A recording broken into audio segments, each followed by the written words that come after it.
So Fallopian tubes block ఉన్న వాళ్ళలో ఏంటి ట్రీట్మెంట్ ఆప్షన్స్ ఏముంటాయి అనేది మనం చూద్దాం అనమాట.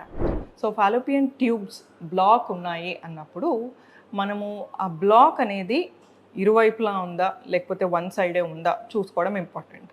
దీంతో పాటు ఏంటి అంటే ఆ ఫాలోపియన్ ట్యూబ్ బ్లాక్ అనేది ట్యూబ్ గర్భసంచికి దగ్గరలో ఉన్న భాగంలో ఉందా, ఆర్ ట్యూబ్ అండాశయానికి దగ్గరలో ఉన్న భాగంలో ఉందా, ఆర్ మిడ్ సెగ్మెంట్లో ఉందా అనేది చూసుకోవడం కూడా ఈక్వల్లీ ఇంపార్టెంట్ అనమాట.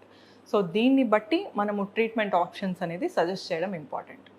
అండ్ ట్యూబ్స్ అనేది మనకు కొంతమందిలో హైడ్రోసాల్పింగ్స్ అంటే వాపు వల్ల నీరు చేరుకోవడం అనేది కూడా జరుగుతూ ఉంటుంది అనమాట.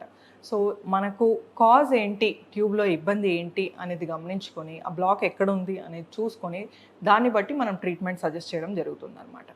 ట్యూబ్ ఒకవేళ 2 సైడ్ల బ్లాక్ ఉంది అండ్ డిస్టల్ పార్ట్ అంటే ట్యూబ్ మనకు అండాశయానికి దగ్గరగా ఉన్న భాగంలో బ్లాక్ ఉంది అన్నప్పుడు ఇలాంటి వాళ్ళకి మనము ఐవీఎఫ్ అనేది ట్రీట్మెంట్ ఆప్షన్ లాగా ఇస్తామన్నమాట.